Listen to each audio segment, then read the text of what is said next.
Assalamualaikum. This is the second part of analytic function.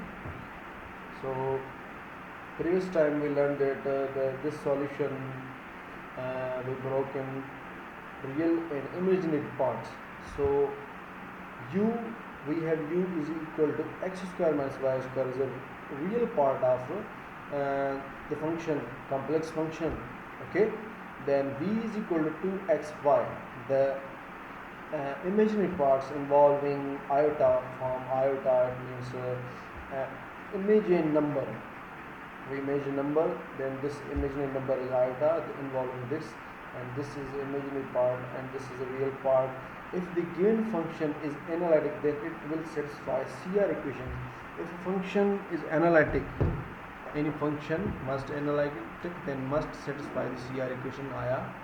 Ux is equal to Vy and uy is equal to minus vx, since ux is equal to x square minus y square, then ux is equal to partial u partial x.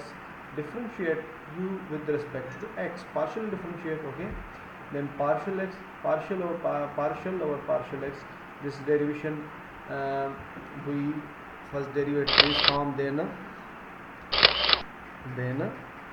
this derivation will become this form, x square minus y square, and this is it, these terms. Okay, partially differentiating these terms, then we will become a solution 2x minus 0.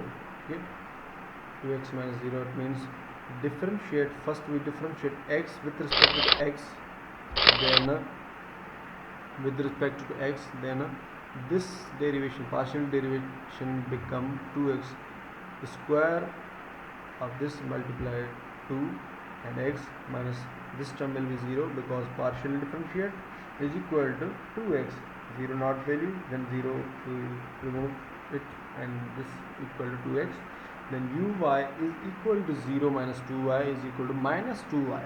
This form will become these terms, and since v is equal to 2xy, this is our solutions set. Vx is equal to 2y and vy is equal to 2x.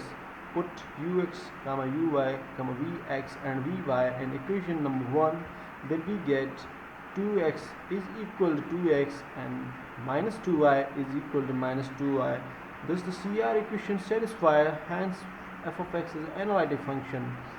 Okay, this is our solution of the analytic function, and this function becomes this function is an analytic function because this function satisfying CR equations.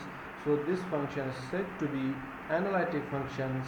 We learned previous lecture that analytic function said to be analytic if it's satisfying the CR equations. Okay, that's all our analytic function. Okay, thank you for watching our video.